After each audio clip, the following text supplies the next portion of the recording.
Pensamentos distorcidos e uma vida de promiscuidade levaram Laura Perry a um caminho cheio de dor, desilusão e confusão. Lembro que pensava, nunca dá certo. Em meus relacionamentos nunca sou feliz, porque eu devia ser o homem. Se eu fosse o homem, eu ia poder mostrar direitinho como uma mulher gosta de ser tratada. Uma vez que abracei essa ideia, foi como se uma luz tivesse se acendido dentro de mim. De repente, tudo o que eu pensava era: sim, eu sou um homem que nasceu no corpo de uma mulher. Este é o Aviva Nossos Corações, com Nancy DeMoss Wogemuth, autora de Mentiras em que as Mulheres Acreditam e a Verdade que as Liberta. Continuamos nesse mês de junho nos concentrando em orar pelos nossos pródigos e trazendo a vocês história da incrível fidelidade de Deus ao restaurar pródigos por meio do seu poder e através da oração. Com o testemunho de Laura, nosso desejo é trazer um lembrete da esperança do poder de Deus para trabalhar na vida das pessoas e resgatá-las à sua verdadeira identidade em Cristo. Ao longo dessa série, você ouvirá o testemunho de Laura Perry na voz de Susana Dio, da mãe de Laura Francine na voz de Cynthia Kuhn, além de ouvir Dana Gresh na minha voz, Raquel Anderson, e Nancy DeMoss Wogemuth na voz de Renata Santos. Sim, o nome dela é Laura Perry. Eu sei que você vai se encantar com ela após ouvir toda a sua história, assim como eu me encantei quando a ouvi em uma conferência e pensei: precisamos tê-la neste programa para compartilhar sua incrível história com nossos ouvintes. Hoje ouviremos o testemunho que ela compartilhou naquela noite e durante os próximos episódios vamos entender melhor a sua história. Também vamos conversar com a mãe dela, que a acompanhou durante essa longa jornada. E depois Dana irá conversar com a Laura para dar continuidade à história que vocês ouvirão hoje. Sim, é importante falarmos sobre a história de Laura, porque um dos assuntos mais complexos que estamos enfrentando hoje em dia é a questão do transgenerismo. Se esse é um termo novo para você, ou se você não tem certeza do que realmente significa, transgênero é a palavra usada para descrever alguém que acredita que sua identidade de gênero não é a mesma que seu sexo biológico. E Dana, você está certa, este assunto é extremamente complexo. Esse tema envolve muitas questões e, de uma forma ou de outra, todas nós estamos tendo que lidar com isso. E se não for agora, será em breve, já que esse assunto se tornou uma grande parte da cultura atual. E, de fato, se seus amigos não estão falando sobre isso, pode ter certeza que os amigos dos seus filhos estão. Seus filhos certamente estão ouvindo sobre esse tema na escola. Essa filosofia, esse modo de pensar está sendo ensinado na pré-escola, no ensino fundamental, e não é apenas algo cultural, em algum lugar distante de nós. Para muitas de nós, ouvintes, talvez para você, esse assunto seja extremamente pessoal. Talvez você tenha um filho ou uma filha, ou um amigo no local de trabalho, ou alguém com quem você cresceu, que acabou de anunciar que decidiu fazer a transição de gênero. Isso é mesmo possível? E como podemos responder àqueles que estão presos a esse modo de pensar? É algo com o qual temos que saber lidar e temos que ajudar nossos filhos a saberem como lidar com isso também. Sim, Nancy. E outra razão pela qual precisamos conversar sobre isso é porque há esperança. O que você está prestes a ouvir é uma história poderosa de uma filha pródiga voltando para casa. Uma filha perdida voltando aos braços do pai. Sim, temos que interceder, clamar pelos nossos filhos, nossas crianças. Orar não apenas por aqueles cujos filhos ou amigos estão envolvidos em ideias e pensamentos assim, mas também por outros que estão afastados dos caminhos do Senhor. Estamos ouvindo muito hoje nas mídias sociais sobre influenciadores que anunciaram que estão se desconvertendo da fé cristã, que estão se afastando da fé. Na verdade, eu ouvi recentemente um líder cristão falar que 3 de seus filhos adultos saíram dos trilhos espiritualmente, foi o termo que ele usou. Isso é um desgosto para aquele pai, para aquela mãe, para o Senhor. Então, sim, precisamos orar por esses filhos pródigos e acreditamos firmemente que Deus os trará para casa. Talvez haja um filho ou filha rebelde em sua família. Ou talvez você tenha alguns amigos próximos que estão passando por isso. Você conhece o peso desse fardo, muitas vezes derramando lágrimas de tanta dor. Glória a Deus, porque você está aqui conosco hoje no Aviva Nossos Corações, porque você será inundada com esperança. Acredito que Deus pode usar o testemunho de Laura para te encorajar e te encher de fé para esperar que Deus intervenha na vida dessa pessoa tão amada.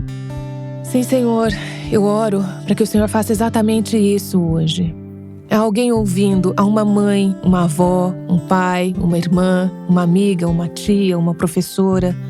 Alguém que carrega um fardo em seu coração por uma pessoa querida que não está andando com Cristo, que é um filho pródigo. Talvez seja alguém que esteja lutando com sua sexualidade e com identidade de gênero. Ó Senhor, eu oro para que o Senhor venha e ministre graça sob medida para aqueles que esperam e anseiam pela restauração de seus entes queridos. Talvez tenhamos uma filha pródiga nos ouvindo hoje. De alguma forma, o Senhor a direcionou a este programa, o Senhor sabe. Eu oro para que o Senhor traga para casa os rebeldes e restaure a esperança de muitos pelo poder do Teu Espírito Santo. Eu oro em nome de Jesus. Amém. Agora vamos ouvir Laura Perry, quando ela compartilhou sua história na Igreja da Aliança de Cristo, em Charlotte, Carolina do Norte. Hoje eu quero compartilhar minha história, mas o que espero que vocês ouçam não seja uma história de como eu me curei, ou de como meus pais me consertaram. Não, foi o Senhor exclusivamente que me trouxe de volta, que me restaurou, que me curou. E esta é, na verdade, a história de redenção de Deus na minha vida. Eu gosto de começar o meu testemunho com uma história um pouco vergonhosa sobre mim, de quando eu era uma criança ainda. Eu não era a típica palhaça da turma, nunca gostei da atenção em momento algum. Estávamos um dia ensaiando uma pequena peça na escolinha, baseada em músicas infantis. Eu fui a última escolhida, então meu professor me designou o personagem Humpty Dumpty, que é um personagem em um poema infantil, em inglês, um ovo com pernas e braços que na canção popular cai de um muro. Fiquei tão envergonhada, porque eles me colocaram com uma fantasia enorme e encheram de jornal. Eu nem sequer tinha uma fala. Meu papel era sentar lá no muro e no momento certo eu tinha que cair do muro e quebrar. Isso também tem sido uma analogia espiritual para mim ao longo da minha vida. Se você não conhece essa canção popular inglesa, ela diz assim: Humpty Dumpty sentou-se num muro. Humpty Dumpty caiu no chão duro. Todos os cavalos e soldados do rei não conseguiram colá-lo, eu sei. E isso é o que eu senti ao longo da minha vida. Mas a realidade é que aprendi que o rei pode consertá-lo sim. Ele juntou o que estava tão quebrado e tão despedaçado em minha vida que hoje eu me admiro como a sua obra de arte. Agora, posso dizer a você que quando eu entrei nesse estilo de vida, aos 25 anos, eu teria dito que nasci assim, que sempre fui assim e que nada havia contribuído para isso. Nascemos com uma natureza pecaminosa.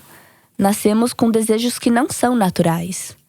Ao mesmo tempo, aprendi que muitas vezes há coisas que contribuíram para esses sentimentos. Se você os percebe ou não, isso não os torna menos real, só porque você não os entende. Mas posso dizer que, na maioria das vezes, quando você abraça a ideologia do gênero, você tem que se convencer de que esta é a sua realidade. Porque se isso é quem você é, e não o que você sente, então não é uma decisão, não é uma escolha. É algo que você tem que assumir como a sua identidade e tomar os passos para corrigir quem você é. Olhando para trás, e espero que isso também seja um incentivo para os pais, quero deixar muito claro que tive um relacionamento difícil com a minha mãe. Mas não a culpo de forma alguma.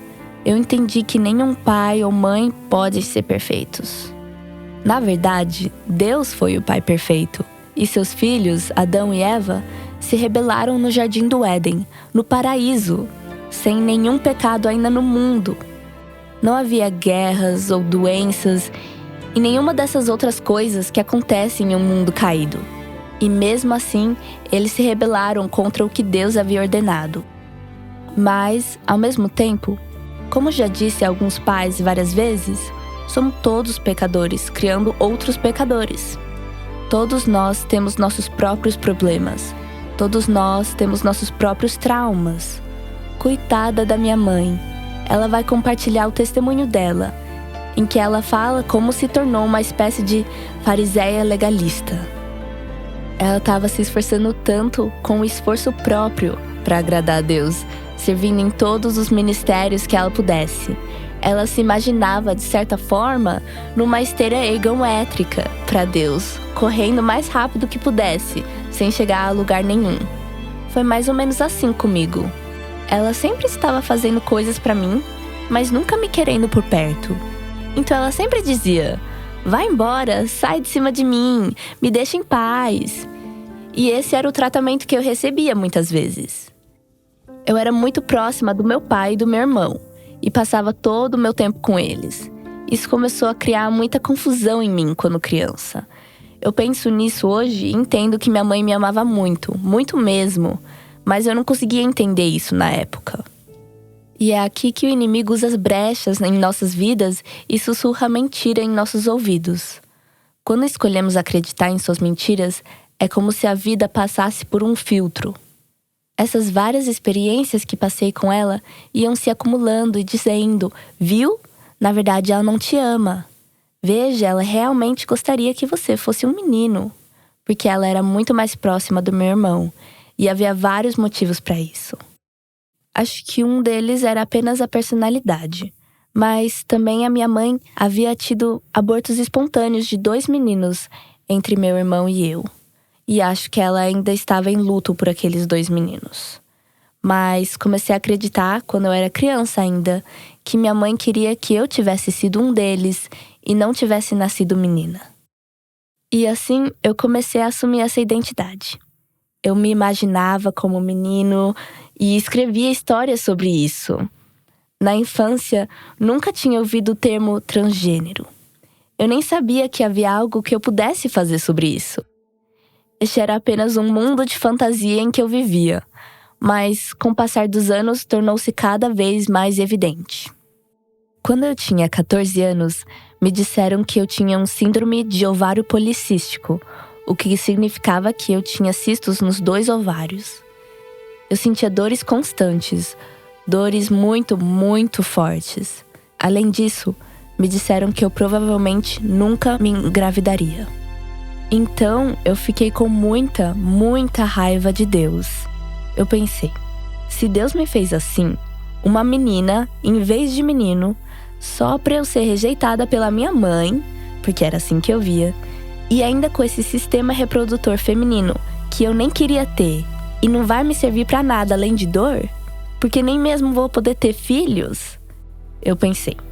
Se eu acreditar que Deus me fez assim de propósito, então eu tenho que acreditar que Deus é realmente um idiota. E eu comecei a ver Deus como esse ser cruel e distante que não se importava comigo. Ele estava meio sentado em um trono e rindo. Esse é o tipo de imagem que eu tinha de Deus. Então, quando eu tinha 15 anos, eu me afastei completamente da fé. Disse a Deus que não queria servir Ele mais. E eu queria ser o oposto de uma cristã. Eu não queria nenhum tipo de ligação com o cristianismo. Eu cresci ouvindo sobre Jesus a minha vida toda, mas nunca realmente tinha conhecido a Cristo. Converso com tantas pessoas, muita gente mesmo, que fizeram uma profissão de fé quando criança, foram batizadas, mas nunca conheceram o Senhor de verdade. E esse, de fato, foi o meu caso. Talvez algumas de vocês que estão me ouvindo neste momento estejam pensando a mesma coisa. Sim, eu fiz a oração, fui batizada, mas nunca foi real.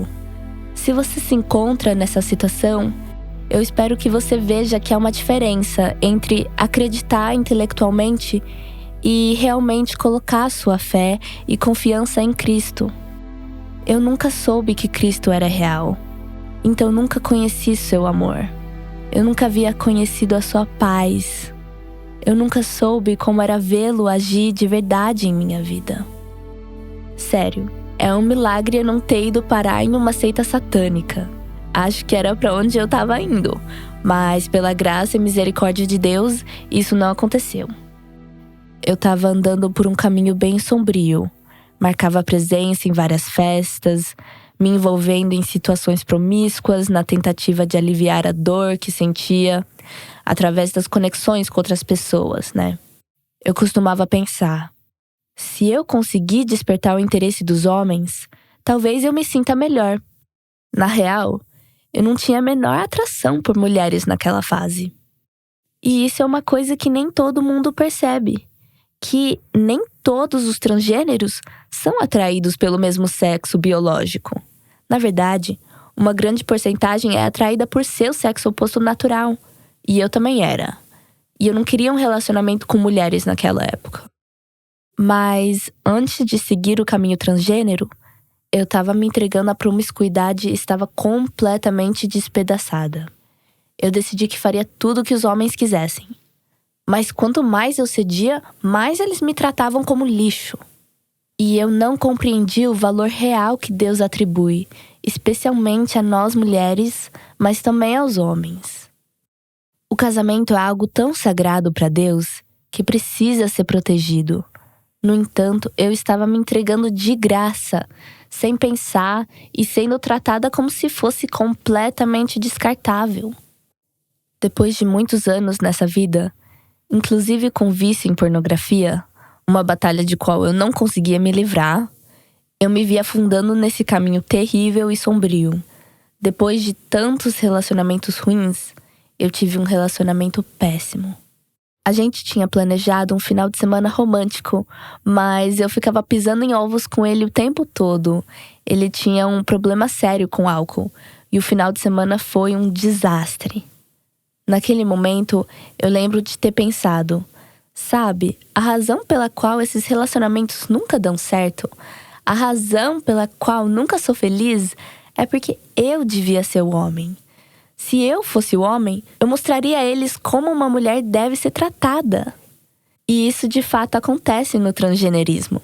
Nem sempre é o caso, há uma variedade de razões pelas quais as pessoas passam por esse processo. Mas posso dizer que um motivo é, na verdade, este: o desejo de ser algo que você quer para si mesma. Eu queria desesperadamente que um homem me tratasse com amor e respeito e me desejasse de verdade.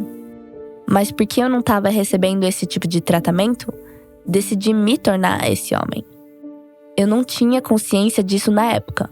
Foi só algo que me ocorreu bem depois. Mas, uma vez que abracei essa ideia e decidi que era isso que eu seria, foi como se uma chave tivesse sido virada. De repente, tudo que eu pensava era: sim, eu sou um homem nascido no corpo de uma mulher. E eu realmente comprei toda essa mentira, o pacote completo. Aí eu comecei a frequentar um grupo de apoio. A primeira vez que eu estive lá, eles me pediram que eu me apresentasse. E em 5 minutos as pessoas estavam dizendo: ah, com certeza você é um transgênero. Mas é claro que elas estavam falando isso. Elas só queriam se afirmar. Então, a minha próxima preocupação era que eu nunca me pareceria com um homem. Nunca vou esquecer o líder do grupo, que também era trans e que tinha interesse em que as outras pessoas acreditassem que era trans, disse: não se preocupe com isso. Em mais ou menos 1 ano tomando hormônios, ninguém nem vai imaginar que você foi uma menina. E isso era exatamente o que eu queria ouvir a minha vida toda. Porque era doloroso ter nascido uma menina e eu queria anular o meu passado feminino. Na verdade, eu nem queria ser abertamente uma pessoa trans. Eu queria ser um homem e não queria que uma alma no planeta Terra soubesse que eu havia nascido mulher. Mas eu não conseguia escapar do fato de que minha família sabia. E eu exigia que eles me chamassem de Jake. Esse passou a ser o meu nome legal na época, ou Jacob. E exigia que eles usassem os meus pronomes masculinos e tudo mais. Eu gritava e berrava com eles e tentava de tudo para tentar forçá-los. a participar daquela farsa. A ironia disso tudo, e um ponto que quero enfatizar muito hoje, também todas nós sabemos, mas acho que algumas vezes esquecemos, é que o diabo, ele é um mentiroso.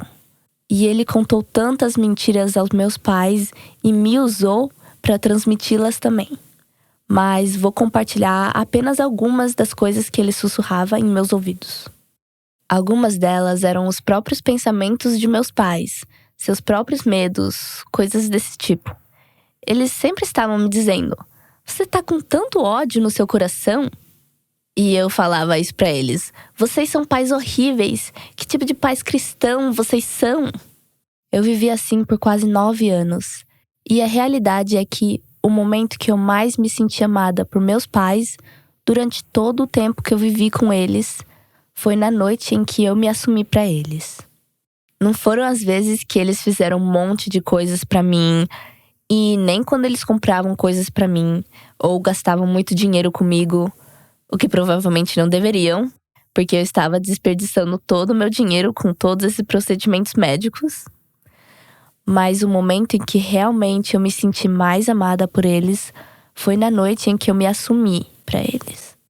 E essa noite acabou em muitas lágrimas e eu explodindo e gritando. A realidade, porém, é que eu sabia que eles me amavam demais para aceitar as minhas exigências.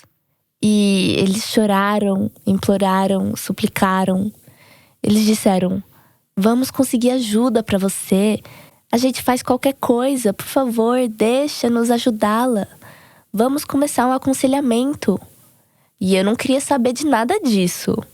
Me lembro de pensar: seria melhor se eles não me amassem tanto, porque assim eu seria livre para fazer o que eu quisesse. E eu não queria ajuda, porque eu queria acreditar que essa era a resposta. Eu não queria ser mulher, porque ser mulher era doloroso. Acabei meio que cortando eles da minha vida por um tempo. Mas tínhamos altos e baixos. Às vezes eu ficava um tempão sem falar com eles e de repente eu voltava a entrar em contato com eles. E eu tinha esse tipo de termômetro da culpa, como eu chamava. Eu perdi um aniversário, aí eu perdi uma data especial, então eu me sentia culpada o suficiente depois de um tempo para ligar para eles de novo. Ou então saíamos para jantar de vez em quando. Então o Senhor permitiu que houvesse esse contato. Mas não era um bom relacionamento e eu realmente não queria estar muito perto deles. De certa maneira, eu queria manter a paz. Eu meio que ainda tinha alguma esperança de ter algum tipo de relacionamento com eles. Mas naquele momento nosso relacionamento estava completamente destruído. Então, eu estava meio que feliz em viver essa vida dupla. Quando eu estava perto dos meus pais, eles não reconheciam a minha identidade masculina. Mas fora eles, todo mundo acreditava que eu realmente fosse um homem. Eu cortei contato com todos os meus amigos antigos. Mudei de emprego. E, conforme eu mergulhava na transição, mais eu assumi essa identidade masculina. Até que finalmente chegou o ponto no qual apenas a minha parceira e minha família sabia que eu era trans. Tomei hormônios por quase 9 anos e mudei legalmente meu nome e meu gênero nos meus documentos. Em 2009, eu fui para São Francisco e fiz uma dupla mastectomia num procedimento ambulatorial. Nunca vou esquecer o que parecia ser o auge da minha vida, esse momento que desejei por tantos anos, que finalmente me fez homem. Foi, na verdade, um ponto de virada. Em retrospectiva, agora eu sei que as pessoas estavam orando por mim, porque era como se tudo que eu fizesse para me firmar nesse estilo de vida, o Senhor estava usando para me trazer de volta. Uma tia me escreveu um e-mail dias antes da cirurgia. Ela me disse mais tarde que sabia que eu ficaria zangada com ela e que isso poderia prejudicar nosso relacionamento, mas ela ainda se sentiu compelida pelo Senhor a escrever. E ela disse mais ou menos isso: "Laura, por favor, não faça isso. Você é uma garota tão bonita. Você está sendo enganada pelo diabo. Por favor, fuja disso." E eu fiquei com tanta raiva dela que não falei com ela por cerca de 3 anos. mas posso dizer que isso teve um efeito profundo na minha vida. Enquanto eu estava deitada na mesa de operação e olhando para essas linhas roxas pontilhadas em torno do meu peito, onde o médico estava prestes a me abrir, eu pensei: e se ela estiver certa? E se eu realmente estiver nas mãos de Satanás? E se eu acordar no inferno? Eu sabia que qualquer cirurgia tem um potencial de risco. Eu tinha uma amiga que era enfermeira e ela disse que a anestesia é, na verdade, um estado entre o coma e a morte. Ela me disse isso um pouco antes da minha cirurgia. Então eu comecei a chorar um pouco. Não lágrimas visíveis, mas por dentro. E eu estava muito apavorada. Pela primeira vez em anos, eu comecei a orar. Foi a primeira vez que reconheci a pessoa de Deus em muito tempo. Eu disse: Deus, sei que essa não é a sua vontade, mas eu tenho que fazer isso. Esse é quem eu sou. Por favor, poupe a minha vida. E Deus honrou aquela oração. Eu estava tão animada quando acordei, eu fiquei tão aliviada. As pessoas agora vão me dizer que eu realmente nunca fui transgênero, porque elas não querem acreditar que alguém possa se libertar disso. E eu fiquei tipo: vocês simplesmente não entendem. Eu realmente pensei que havia uma chance real de acordar no inferno, e mesmo assim eu estava tão determinada em ser quem eu pensava que fosse, que eu estava disposta a apostar. Eu estava absolutamente convencida de que essa era a única opção que eu tinha. Mas sabe como é, né? Quando eu acordei, rapidamente esqueci de Deus e esqueci da minha oração. Eu estava finalmente trilhando o meu próprio caminho, feliz da vida nessa nova identidade. Mas Deus não se esqueceu de mim e não se esqueceu da minha oração. Algumas semanas depois, voltei ao trabalho. Minha chefe na época era lésbica e ela era muito pró-LGBT. Foi ela que me ajudou a planejar a viagem para São Francisco.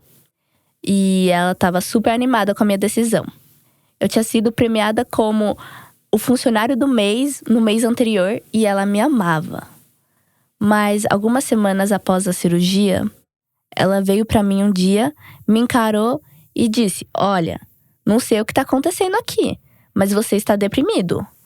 Você está se lamentando, você não está trabalhando tanto, você está desmotivado. Não sei o que tem de errado com você, mas quero o velho Jake de volta. Fiquei pasma. Do que você está falando? Estou mais feliz do que nunca na minha vida. E aí eu resolvi ignorar e pensei: deixa pra lá, ainda tô me recuperando da cirurgia, tá tudo bem. Fui pra casa tão brava naquela noite e pensei: o que será que ela tá vendo em mim que eu mesma não vejo? Essa é a realidade que vejo em tantas pessoas que vivem como transgênero. Elas dizem a todos que estão felizes, mas a realidade é que estão muito deprimidas. E comecei a perceber que, na verdade, estava muito deprimida. Eu vivia dizendo a mim mesma que não, mas percebi que a minha cirurgia não tinha de fato me transformado em um homem. E eu me senti tão idiota. Eu lembro de pensar: por que pensei que cortar partes do meu corpo me faria um homem? E eu lembro de olhar para minha certidão de nascimento e minha carteira de motorista, que diziam que agora eu era homem, mas eu sabia a verdade. Eu sabia que nada havia mudado, exceto que não tinha mais seios. Então pensei: bom, talvez mais um ano de hormônios, talvez com o tempo isso se torne real, só precisa de um pouco mais de tempo.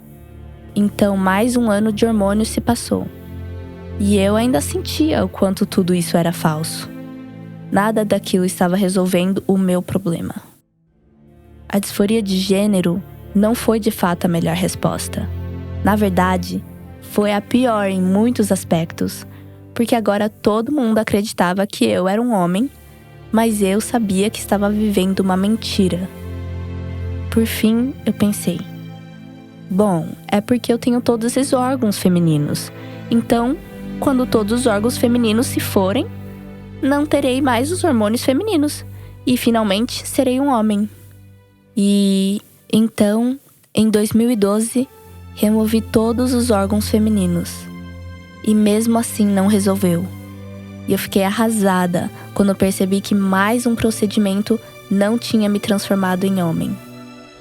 Comecei a me preparar então para a cirurgia final, que planejava fazer o tempo todo, o que eles chamavam de redesignação genital, que na verdade deveria ser chamada de mutilação genital.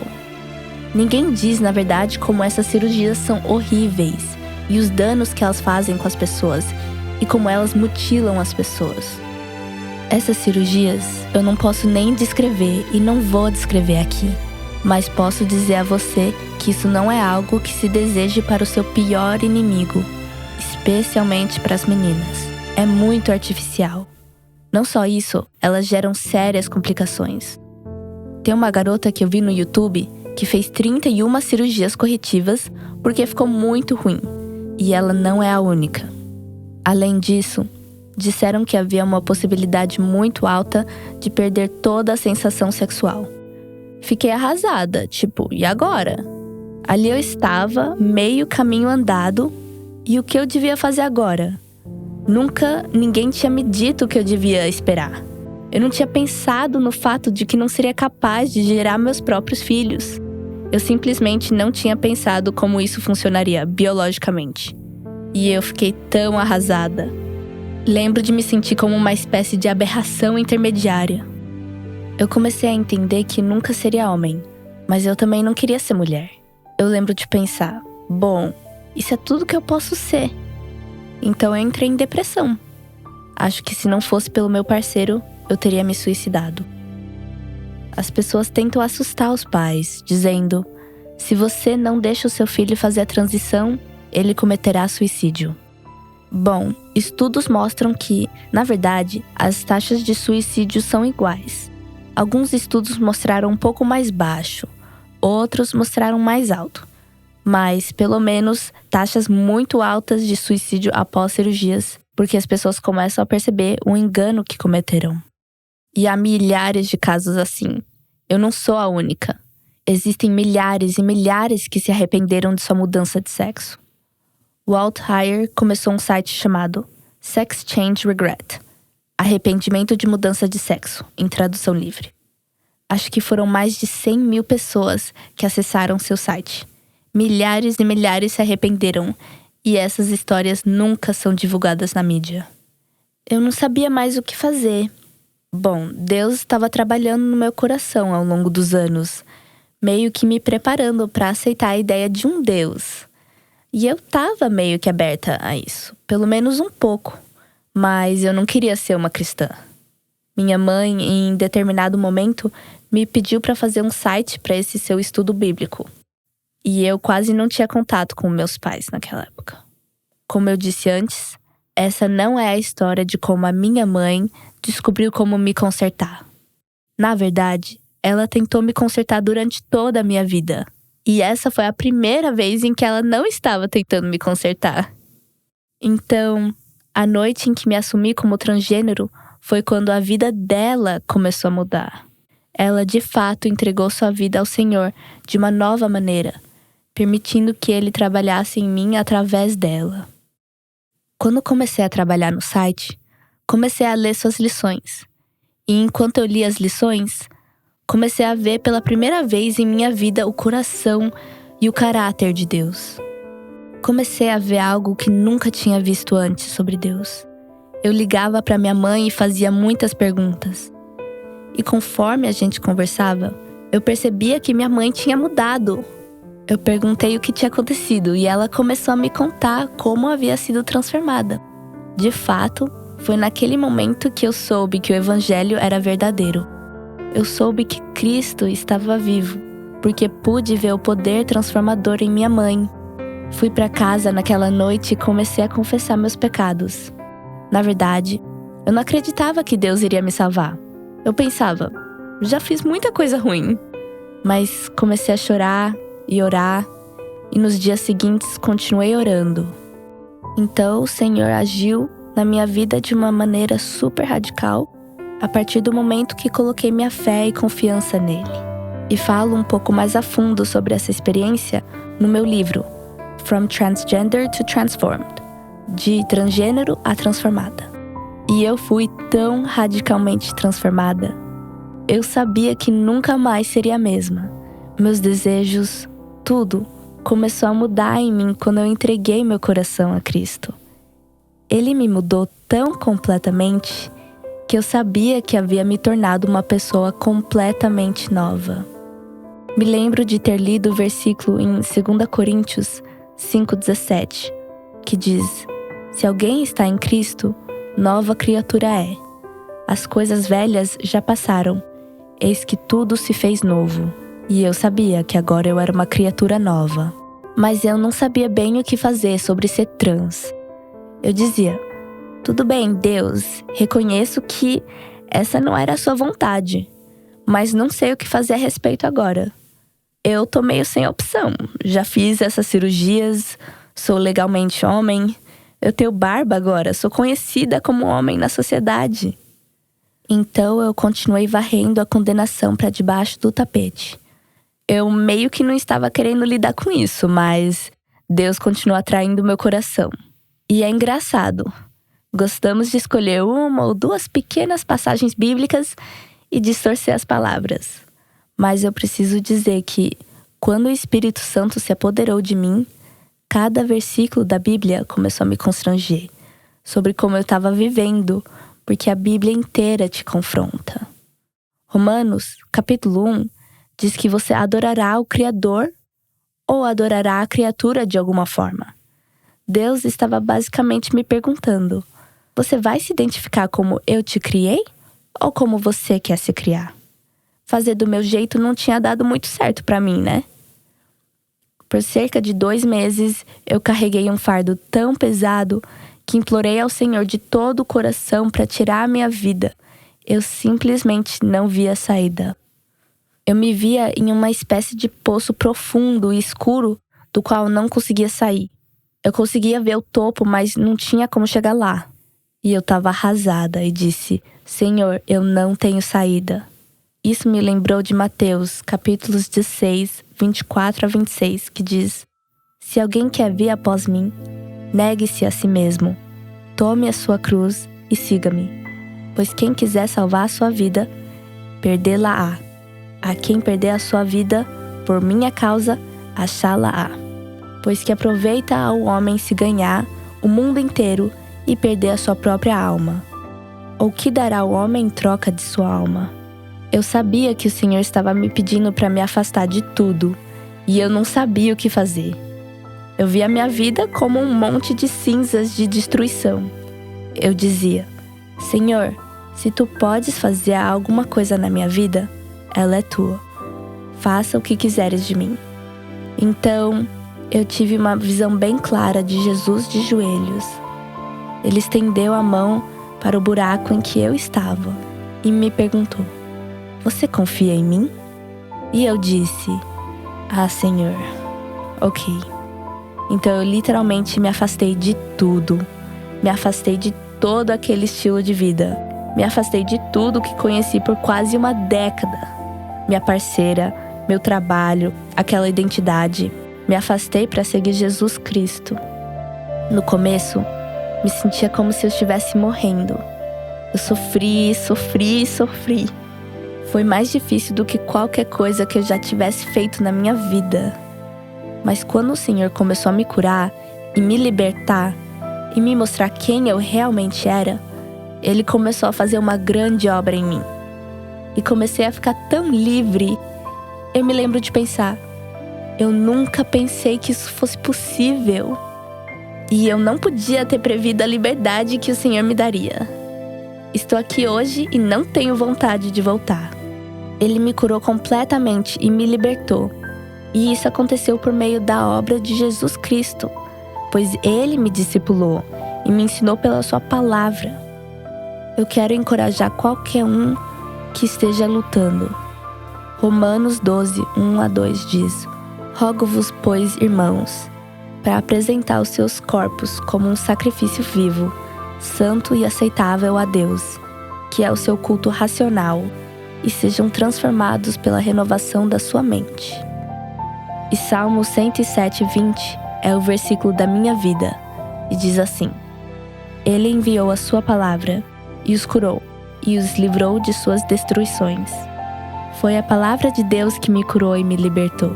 E posso dizer a você que a liberdade realmente é possível se você se render totalmente a Jesus Cristo e a sua palavra.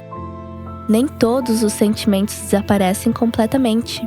Às vezes leva anos, mas posso dizer que a verdadeira liberdade é em Cristo.